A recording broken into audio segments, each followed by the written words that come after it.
Ang depensa ng mga susubels o ng Team Alpotera, imagine mga pangalan nila, Alpot, 'di ba, Susubels, mga ganyan mga pangalan ng mga kalaban ng kalaban ng bayan. Actually, they are kalaban ng bayan. May nagsend lang sa akin, wala daw maibato kay Susubels kaya katawan na lang ang binabato o yun, physical. Unang-una, ikaw na pinakaunang susubel sa nagpalamas ng suso mo sa mga matatanda dyan sa stage. 'Di ba? Na inamin mo naman, pinagtanggol pa natin dati yan dahil akala natin, akala natin kahit ng isang tao na nagpalamas ng Joga Bells niya, okay, sa mata ng mundo, sa stage, public, talagang ginaganon-ganon yung suso niya at kinakuha pa niya yung mga kamay ng kalalakihan para ipalamas ang suso bells niya. Pinagtanggol natin yan dahil noong panahon ni PRRD, syempre, bigyan natin ng chance. Okay, bigyan natin ng chance kahit dating nagpalamas ng suso bells, baka naman magbagong buhay. Kaso lang nagiging lalong at syempre alam naman natin yan na yan ay mga pera-pera lang dahil nung umuwi ako sa Pilipinas, okay, nag-invite ng dinner, akala ko ako ang gagastos, yung pala charge sa taong bayan. Naalala nyo yon? Nung siya ay ASEC ng Pangulong Duterte, itong babaeng itong nagpalamas ng Suso Bells. Naalala nyo yung kwentong yun? Ikaw, bruha, kasama ng kaibigan, kasama ng mga bugaw mo, naalala nyo yon? Na binigyan ko pa kayo ng 30,000 grupo ko para sa Jotang Ginemes feeding. Wala namang nangyaring feeding. Then, nung umuwi nga ako ng Pilipinas, nag-dinner tayo. Akala ko dahil ako yung stateside, galing ng Amerika, ako magbabayad. Diba? Anong ginawa ni Bugaw Lu? Anong ginawa? Chinarge sa bayan. Naalala niyo yon? Nag-invite sila ng maraming mga tao, 'di ba? Maraming mga tao na kaibigan nila, chinarge sa gobyerno, sa pera ninyo. Yan ang namatay na tong issue na to, pero gusto niyo magpapansin, di pansinin ko kayo dahil busy ako, hindi pa ako nagbasa ng news. Pag-usapan natin ang mga kadyotahan nila. Okay. I remember that was PRRD na nag-dinner kami. Tapos ang daming in-invite na mga tao, 3 table kami. Then, chinard sa pera ng bayan. Kayo mga putang ina ninyo, wala kayong pwede maipagmalaki kay Marlica. Dahil nakita ng 2 mata ko. Okay? 2 mata ko kung paano nyo rin gaguhin ang taxpayers' money.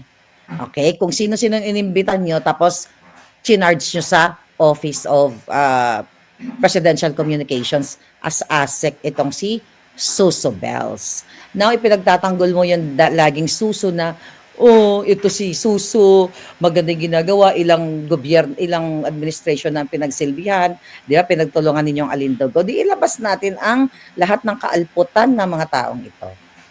Ano nangyari? Ang sabi kasi, ang depensa nila is ganito. Bakit?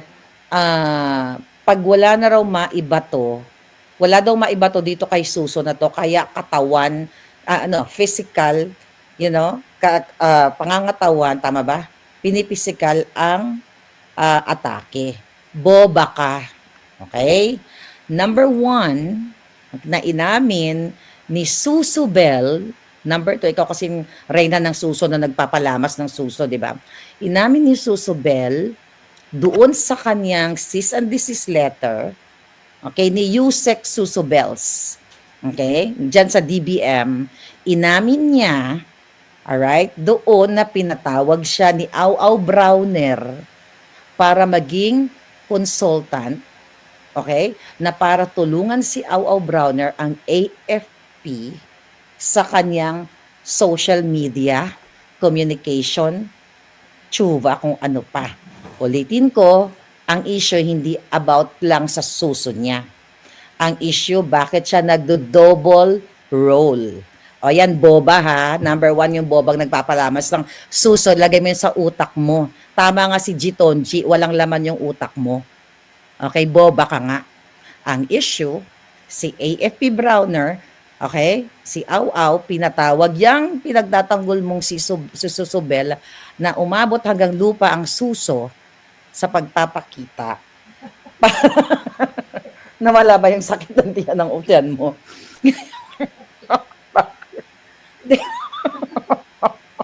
Okay. Nawala ba yung sakit? Baka magising si Spokes.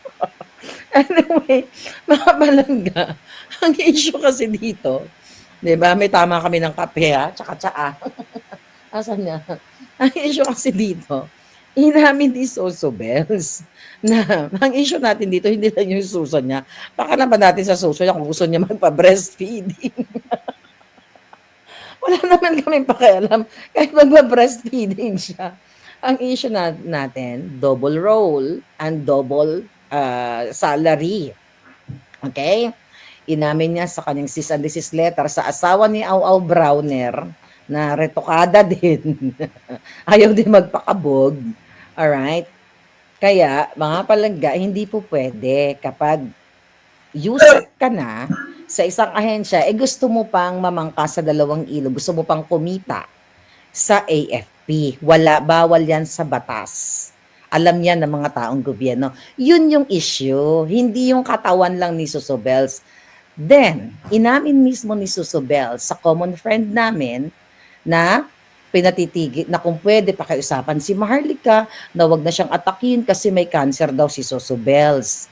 'Di ba? At inamin ni Suso Bells na dinrive ni Aw-Aw Browner ang kanyang sports car. Ano yung sports car niya? Mustang. Okay. Na dinrive. Ang sabi daw ni Hokage Move, ni Aw-Aw Browner, matagal na kasi ako hindi nakapag-drive. Tama, doble kara ako ngayon. Tingnan niyo yung suot ko. Doble kara ako ngayon. Okay, ito itim mo. Sabi ni Aw-Aw Browner, matagal na kasi ako hindi nakapag-drive ng sports car. Baka naman. Siguro hindi siguro, inamin mismo ni Suso Bells, yes sir, sure. Sure, why not? Diba? So ngayon, pinag-drive. Sabi ko, pinag-drive ngayon si Aw-Aw Browner.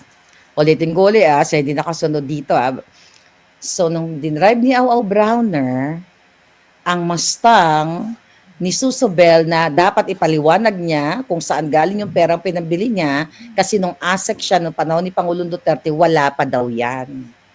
Right?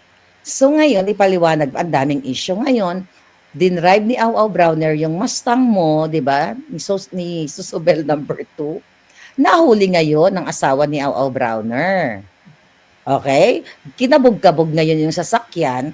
Nandoon si Suso Bells number 2 at saka si Aw-Aw Browner.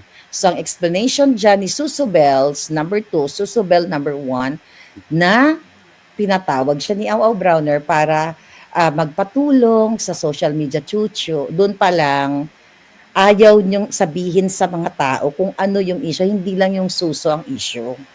Okay? Again, hindi pwedeng magtrabaho si Suso Bells number 2 kay Browner kasi hodang libre pa o bayad siya.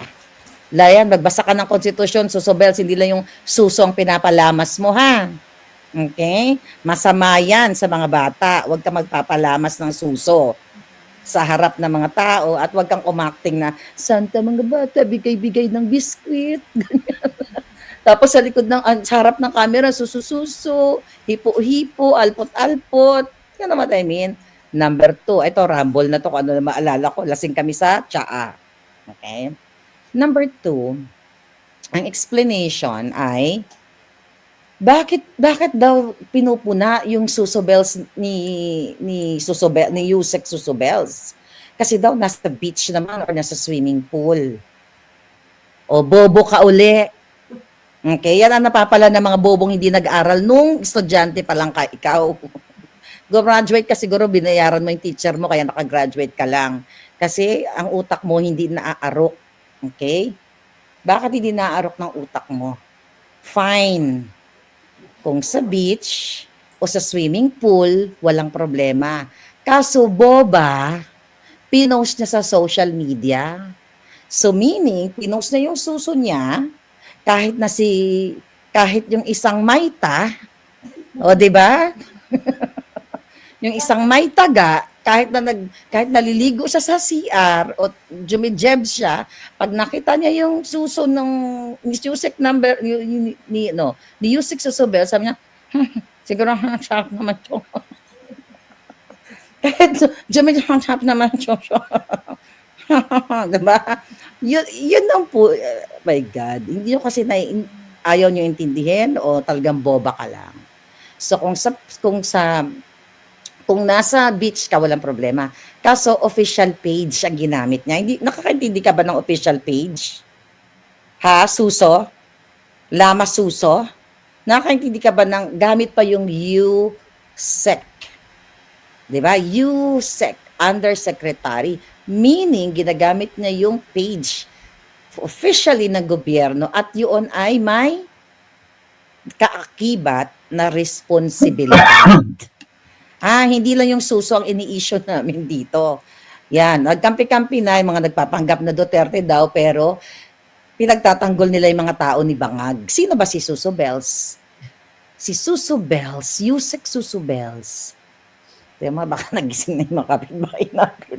Si Yusek Suso Bells, mga kababayan, ay tao ni Lisa Tanas at ni Bangag. Tapos pinagtatanggol nila ngayon. Now, alam nyo na. Di ba? Alam niyo na kung anong mga laro na mga ito. Pinagtulungan daw si Marla. Ito naman mga nagmamahal. Saka, Marlica, sinabi ni Suso na nagpapalamas ng yoga. Ano daw? Chucho. You know what?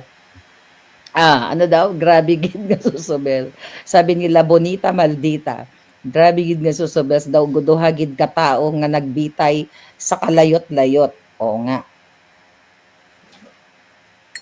Inaan ko lang, baka ma-evict kami sa bahay na to. So, yun yung issue. Government official siya.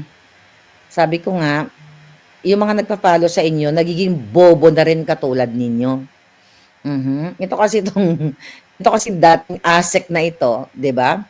Alam mo, wala ka namang nagawa eh. Di ba? Ano ba nagawa mo? Tatay Digong para sa pagbabago, itaas ang mga suso, mga ganon. Ganon lang ba yun? Yan. Okay na lang yun naman kung sino ang ano. Hindi. Si Mocha Soso Bells, sabi ni palang, yes. Diba? Open book naman yan. Nagpapalamas si Mocha Soso Bells ng kanyang suso. Ngayon, boba pa. Sobrang bobo. Kasi naman nasa beach naman yung suso na nakabitay, di ba? Sa beach. Tapos pinost sa official. Hello? Eloisa? Yes. Kaya nga nakakatawa, no? Ang bobo talaga kapag pinanganak kang bobo na ayaw mong matuto, mamamatay kang bobo. At mamamatay na lang siya na ang kanyang trademark o ang pagkakilala sa kanya na talagang harap-harap. What do you expect, no? Diba? Sandra Ga, I love you. You know that. Remember? Suso Bells, in-invite kayo ng Maisog, Vancouver para tulungan ang kandidatura ni Suso ni Palamas Suso. Anong ginawa ninyo? Nag-request kayo ng business class with ilang entourage ga? Ilang entourage? Ilan? 8? 6? Nag-request kayo, kayo na nga tinulungan mga putang ina ninyo sa kampanya ninyo, itong mga Filipino overseas. Gusto nyo pang donggoyin?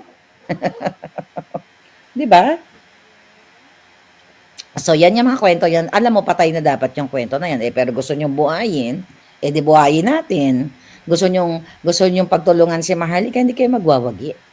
Dala ko hindi ako nagpalamas ng suso publicly. Hindi rin ako lalamas ng suso ko publicly. Ay, nako. 12. O sabi ni Charlene, 12 daw ang entourage dapat. Imagine mo, 12 entourage. Gusto na nga tulungan itong mga hayop na to. Gusto pa business class. Akala mo naman yung mga OFW sa iba't ibang bansa ay namumulot lang ng pera. They're there to help you. Pero masyado kayong What? Greedy, abusado, manggagamit. Kaya tuloy hindi natuloy ang inyong event sa Vancouver, buti naman, right?